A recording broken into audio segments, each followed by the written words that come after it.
A very good day to you, a very good afternoon to you. Welcome to my channel. If it's your first time to follow me, welcome to my channel. Please subscribe and make sure that you follow and press the notification button so that every time I do videos, you get a notification, or every time I upload a video, you get a notification.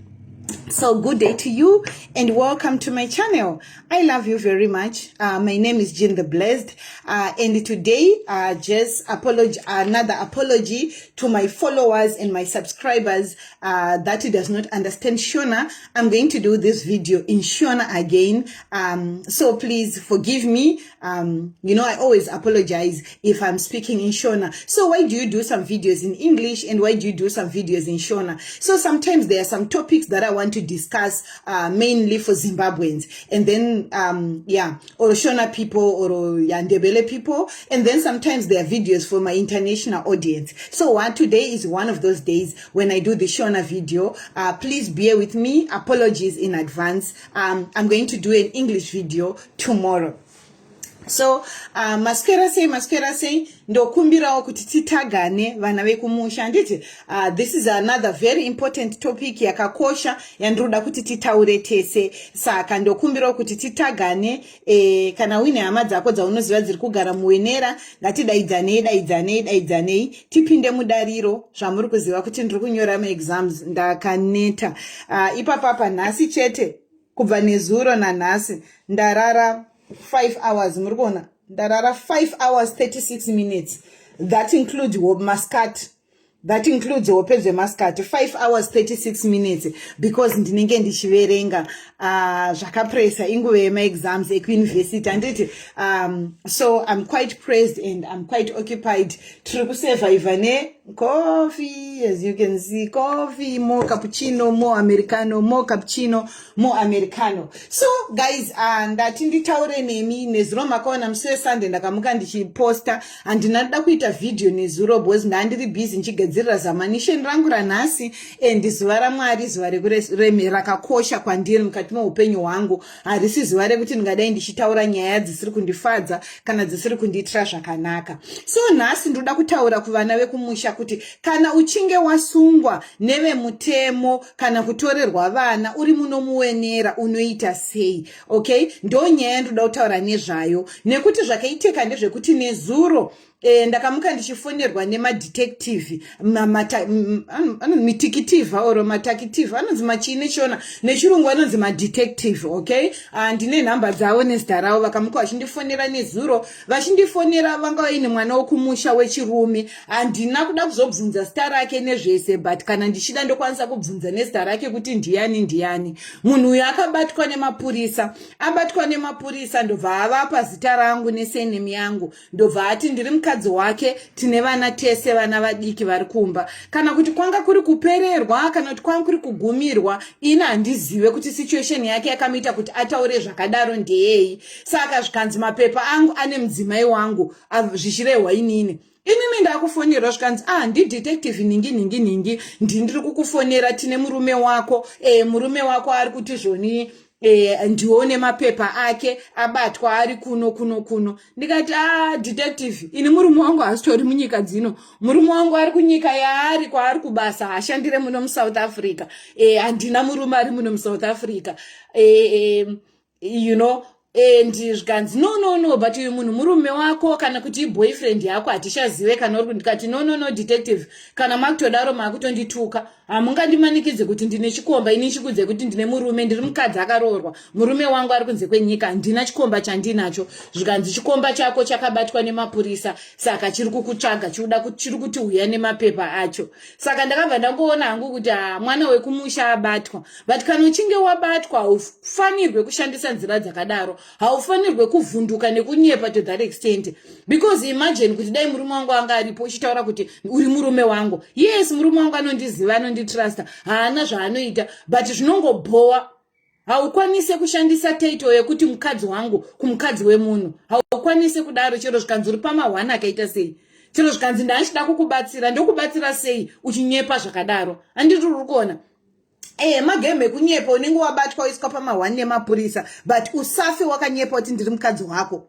because notondiitisa hasha. Saka ndakati waudza Chando ndikati mapurisa munhu iye handima kutomona akutoimpersonata murume wangu, itori imwe crime iyoyo, sungai munhu. You understand? Saka haukwanise kunyepa kuti uri murume wangu, because that's impersonation. Murume wangu ndikuziya kwaari, haashandire muno muSouth Africa, ane mapepa, andori neID yemuno. Saka usanyepe kuti uri murume wangu. Dai wakatoti ndisisi vangu, but siyanei nazvo zvekundishandisa, because ndinofonerwa. Chandotanga kuita ndechekuti detective ndokufonerai back, ndofonera hanzvadzi yangu ndidzoti sisi nditori kuchechi, ndina hanzvadzi 1 muno muSouth Africa. What am I going to do next? Ndakutofonera detective kuti munhu iye handisi kumuziva. Saka usafe wakaomerwa zvokusvika pakutaura kuti ndiri mukadzi wako number 1. Usafe wakaomerwa zvosvika pakutaura kuti ndiri girlfriend yako number 2. Unondiitisa hasha, usanyepe zvandisiri. Handiti ehe. Chechipiri, garai mine mapepa. Garai mine mapepa. Ndakakuudzai kuti torai mapepa aya. Mapepa aya anokubatsirai kuti kusvika February 2025 ukabatwa nemapurisa usasungwe. Ndinenge ndichikuudzai ndichitaura kunge ndinopenga, handisi kupenga. Muri kupisa mumastreet and zvichaita wese. Asi kusvika February une kuchengetedzwa kuripo. Tora mapepa aya. Watora mapepa aya wogara nawo zvandakakuudzai. Unoprinta mapeji wayo ari 6. Rekupedzesera wonyora madetails ako. Woita macopies, imwe wopa hama yako yepedyo, imwe wopa shamwari yako yepedyo, imwe wofamba nayo iwewe kuitira ukabatwa nemapurisa. Handiti kana uchinge wabatwa nemapurisa unoita sei? Kana uchinge wabatwa nemapurisa, ndosaka ndiri kuti famba ine mapepa aya. Famba ine mapepa aya, wovaratidza mapepa aya. Alright sisi, ndabatwa ndine mapepa aya, ndochidii. Kana uchinge wabatwa uine mapepa aya, uchienda kunonzi kuSkarabrini, madetails ese ari pamapepa iwayo. Handiti information yese yaunoda yevanhu vanokubatsira iri pamapepa iwayo. Vanhu veSkarabrini non-governmental organization, vane magweta anokubatsira. As long as wavaudza kuti ndine mapepa ekuti ndakamirira kuapply mapepa eupoteri, usanyepere mapurisa kuti une mapepa eupoteri. Hauna. Kana wakaprinta mapepa pamaringi, hauna mapepa eupoteri. Hauna. Une mapepa anoratidza kuti wakamirira kuapply mapepa eupoteri. Asi mapepa eupoteri hausati wave nawo, hautorina. Mapepa awinawe iwayo 6 magwaro anoratidza kuti mutemo wakati munhu wese anowanikwa aine mapepa aya haatenderwe kusungwa, haatenderwe kudzokerwa kumusha. Saka iwe mwana wekumusha, gara uine mapepa iwayo. Chero vakakubata, hama dzako chadzinofanirwa kuita kana uchinge wabata, fonera hama yako yepedyo, yofonera vekuSkarabrini kuti munhu uyu ane mapepa, abatwa ari kumapurisa kwakati, magweta iwayo anokubatsira. Kwete sisi jini, ina handikubatsire, ndinotoshandisawo magweta. Pandakasimudzirwa mhepo nemavidhiyo angu, ndakatoenda kuna advocate wepano papeji rangu andoshanda navo. Ndikati advocate, heyo nyaya, mukadzi uyu akamirizika anogona basa rake. Achibva avafonera akati muri kukanganisa munhu wangu, muri kumuharasa, she's a content creator, haana kana mhosva yakapera, nyaya ndobva yapera. Handiti saka inini ndinotobhadharawo magweta, ndotoshandisa magweta. Magweta anodhura hama dzangu. Saka imimi hamuna mari, kana kuti hamuna mari yekushandisa magweta, munoenda kumagweta emahara. Namba dzavo, zita ravo riri pamapepa iwayo andakakupai. Namba dzavo dziri ipapo. Unototenga airtime yakawanda nekuti kunogara kwakadai. Hamusiri mimega vanhu vekumusha vari kusungwa nemapepa. Saka vanhu ivava vakawandirwa zvisingaite. Pandaibatsira mai veve mwana vevai, ndakapinda busy. Unojusa wajusa airtime, ndakajusa airtime almost 500 rands. Uri pa hold. Wokata wofona futi waiswa pa hold. Wokata wofona futi waiswa pa hold. Saka vanhu vanotoda moyo murefu kana uchinge waitirwa mhosva. Wotofona, musaite nungo. Kwete kutaura zita rangu kana kupa mapurisa namba dzangu. Uri unenge uchitozviparira imwe mhosva. Kunyepa kuti uri hama yangu, uri kutopara imwe mhosva. Bozi ninda kinezuro ndakafonerwa ndakuda kutoenda kuchechi. Kati no, handina murume wangu, ndabva kutaura nemurume wangu ari kubasa.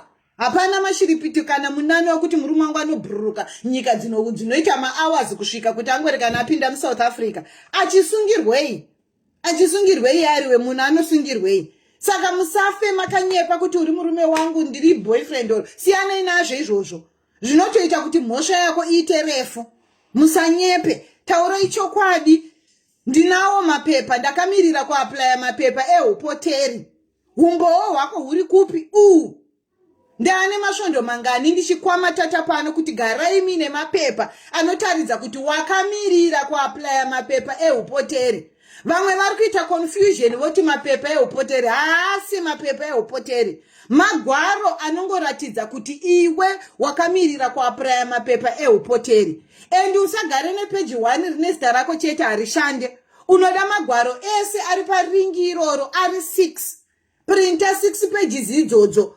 Vana vekumusha munoomera neinformation, munoomera nemari yekutenga zvinhu zvakakosha. Mapepa ekugara muno hauna.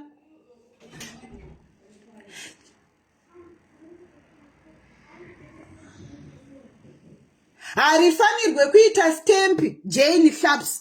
Mapurisa, regai ndikutsanangurire vanhu vekumusha. Mapurisa haazive nezvenyaya dzese dziri kumatare edzimhosva. Saka vanogona kutokurambira. Chero vakakutora hauna mari yaunovapa.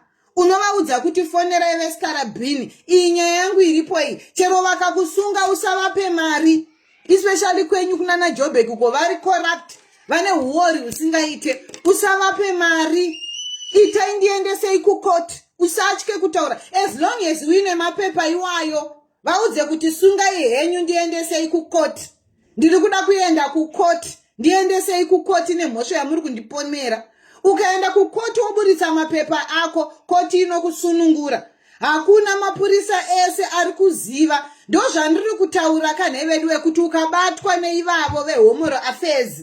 Ndo vandiri kutaura navo nei maposa faith dumbo. Dzimwe nguva vanhu munoitisa hasha. Ndo zvandiri kukuudzai kuti vakakubata ivavo vemutemo vacho. Kana ndichiti vemutemo ndiri kutaura iyo home affairs yacho. Ikakubatai unoburitsa mapepa iwayo. Chero vakati havazvizive haana mudhindo. Mapepa ekuskarabhina haana mudhindo. Asi bepa reku high court rinawo mudhindo. Ukavhura mapepa ayaye unoriona bepa reku high court rinawo mudhindo. Mudhindo uripo pabepa reku high court. Uripo mudhindo. Unotoratidza case number nezvese. Zvakaendwa kumatare edzimhosva. Unovaudza kuti mapurisa ese kana vanhu vekuhome affairs vanokwanisa kuvhura makesi ari kuhurumende ese kumatare edzimhosva vagomaona. Unovati vhurai makesi iyi, kesi yedu iyi neskarabhini. Tisu vacho vakamirira kuti kesi yedu ipere kuti tiapply mapepa eupoteri. Mutemo unoti zvakanyorwa, haudi mapurisa kuti akuudze. Hakuna mwana wekumusha asingagone kuverenga chirungu. Ukavhura madocuments aya zvese zviripo zvakanyorwa.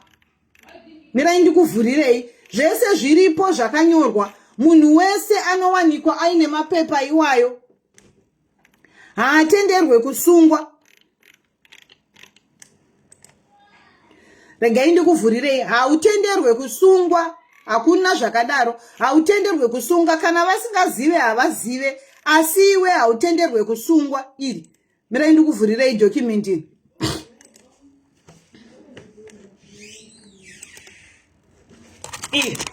Iri. Document iyi.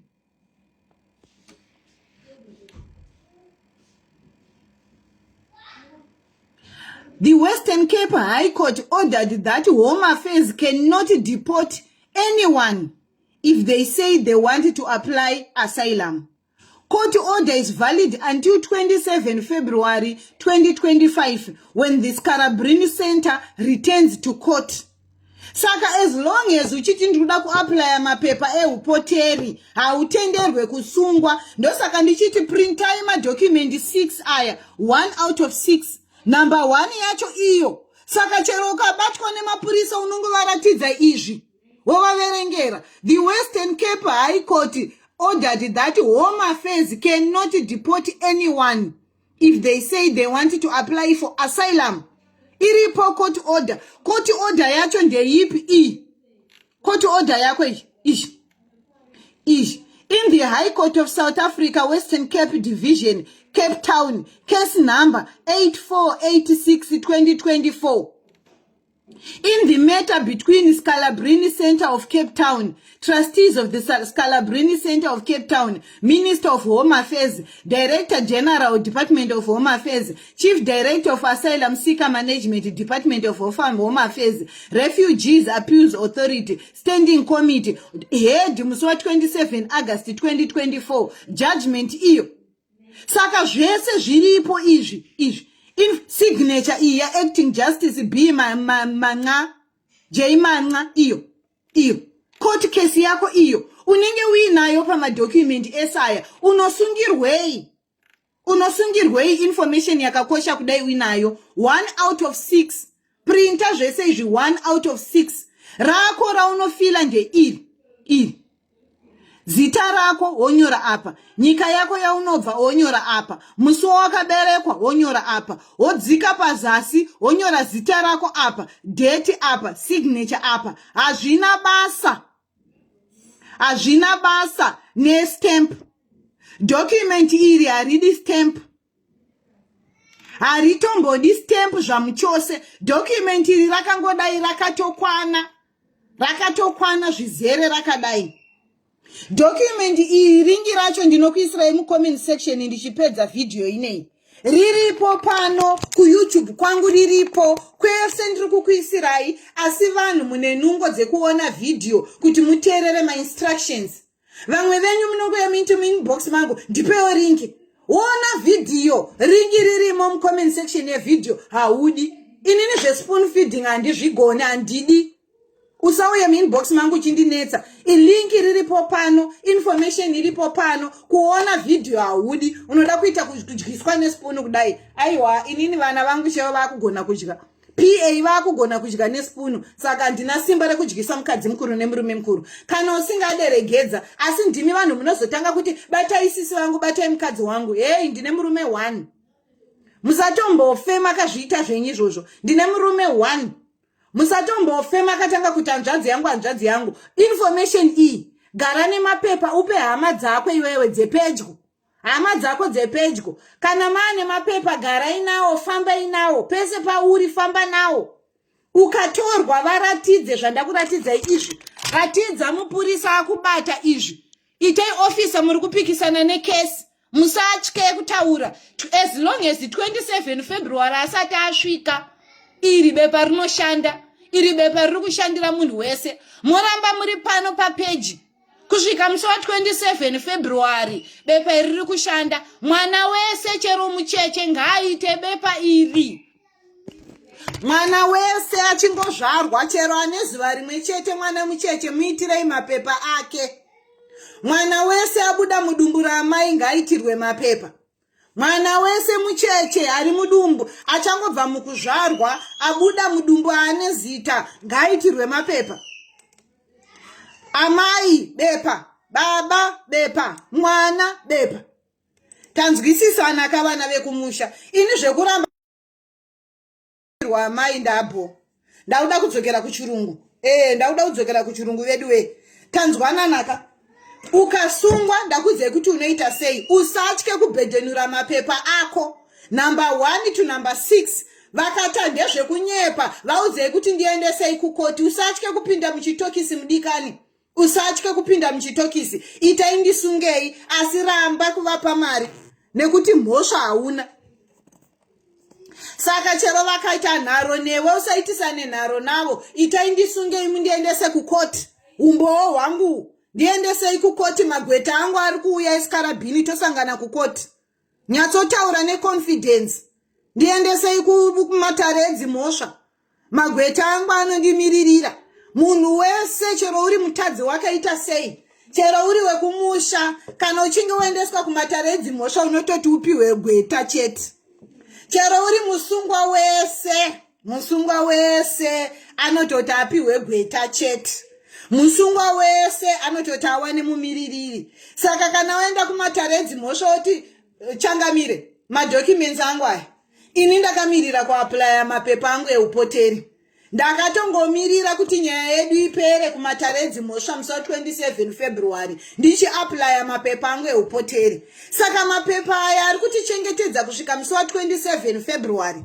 Haasi eupenyu hwese. Saka rambai muri pano tichitaura. Handiti, vari kuda link yebiodiversity visa, ndichakuisirai zvakare pano papage, ndichipedza video inei. Saka pano papage ndichipedza video inei, verengai macomments angu. Ndiri kuisa link rekusubscription page number 1, kune vari kuda kuapply vatize nhamo dzemuno muwenera. Number 2, ndiri kuisa ringi remapepa ekuprinta aya, kuti musasungwe. Number 3, ndiri kuisa link rebiodiversity vari kuda kuapply. Handiti, saka ndiwo malinki matatu andiri kuisa live video ino ichipera mucomment section. Pane ane mubvunzo here? Tichiri pano ndisati ndaenderera mberi, ndiri kudawo kuti vese munhu wese ari pano ungowana mukana, utore mukana uno ushare video, share papage pako, profile pako, share kwakawanda wanda, tibatsirane vana vekumusha.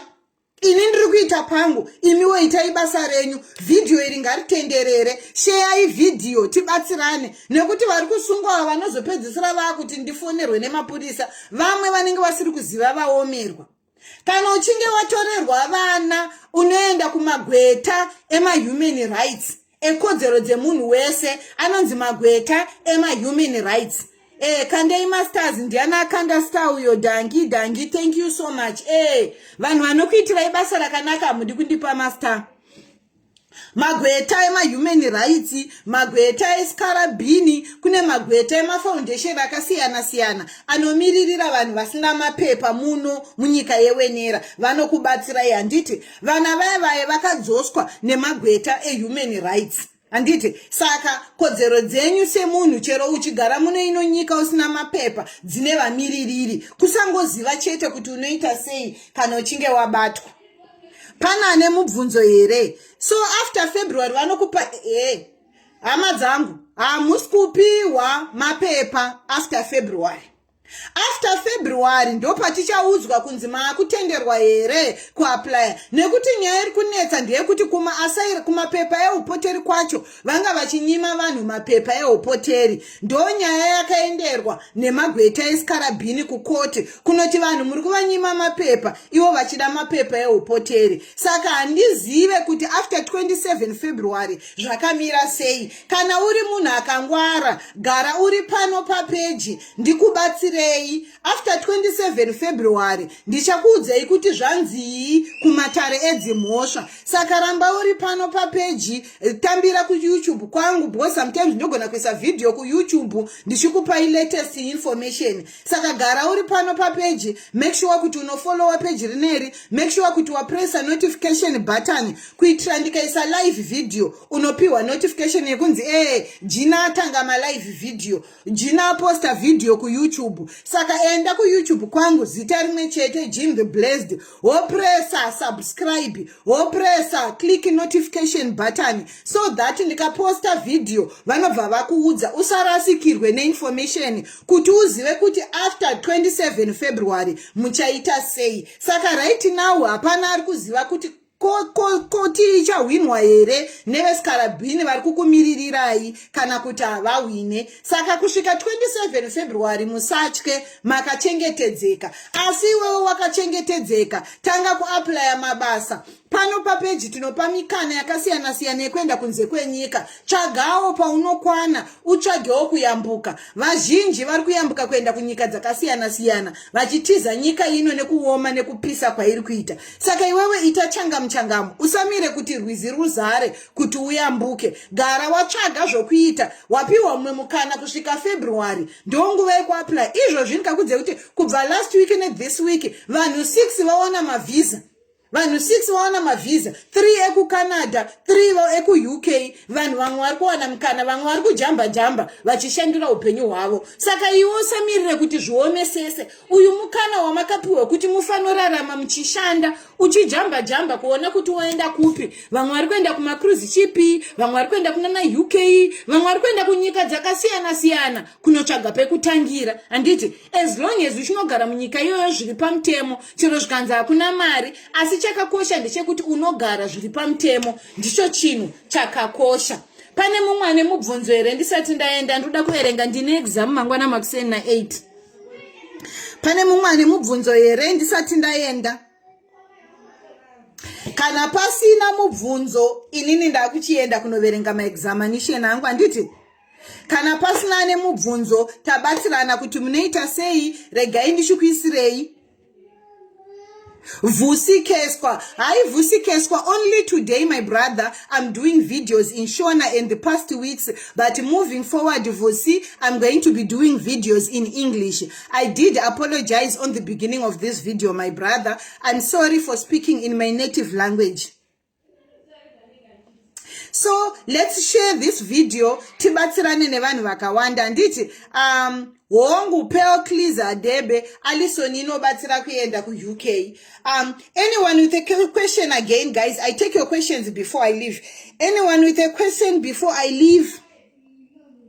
Okay, so if you don't have a question, it means I have explained everything to you. Guys, I love you so much. Above everything, pray to God so that God bless you. Pray to God so that He opens all doors of opportunities for you. Pray to God that He meets you at your point of need. Pray to God that He fulfills your dreams before end of the year. I know we are left with 2 months before we finish 2024, but our God is able to fulfill your dreams. Our God is able to meet you at your point of need. Our God is able to open doors of opportunities for you. Our God is able to open doors that no man can close. Our God is able to fulfill your heart desires. I leave you with the grace of God. I love you very much. Thank you so much to those that are wishing me all the best in my exams. Thank you so much. I greatly appreciate. I'm sitting for my another exam tomorrow, and then my last one on the 2nd of November. So I'll be officially done with exams on the 2nd of November.